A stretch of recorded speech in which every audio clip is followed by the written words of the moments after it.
I want to bring in Politico's Jake Sherman, who has been following this closely. So Speaker Nancy Pelosi is now calling for President Trump to use his authority to force the mass production of critical supplies we need to fight this virus.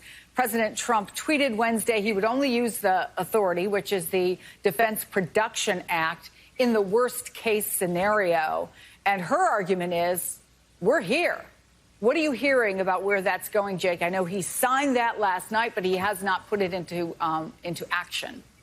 Chris, let's just set the stage here. I mean, the president and Speaker Nancy Pelosi have still not spoken during this crisis. That's unheard of during a national emergency of this magnitude, that the Speaker of the House and the President of the United States have not spoken at all. So, I mean, I'm not sure that Nancy Pelosi is going to be persuasive of President Trump, although I will say it's important to note that Nancy Pelosi holds a lot of cards for President Trump right now, obviously, and the global economy, because with markets kind of slipping and having slipped all these percentage points over the last couple of days, Nancy Pelosi's needed. Her perspective, her votes, her cooperation is going to be needed not only this week, but going forward for the next many, many months when Congress tries to wrangle the situation to the ground, wrap its arms around the damage that's been done both to the global health system and the economy. But on this specific issue, it doesn't look like the president's going to be taking Nancy Pelosi's advice. He's kind of flying solo on this, while his Treasury Secretary takes the lead in handling the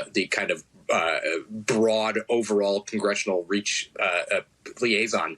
It's quite amazing to see the president has just not been active with Congress in any way, shape, or form. Well, and something else, as you well know, has been introduced into the equation, Jake, which is that 2 members of Congress have tested positive, and both of them were around many other members of Congress. Is that right?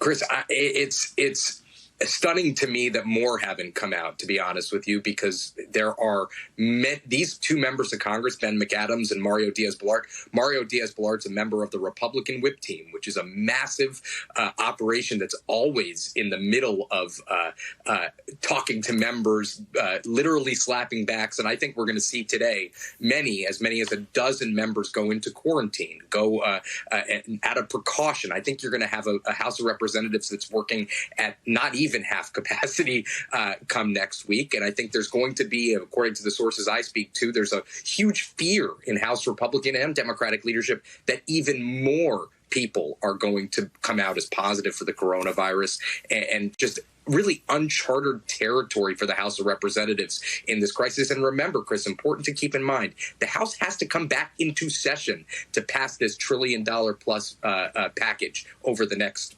week or so. Yeah. And so this is going to be a challenge for Congress like we've never seen before.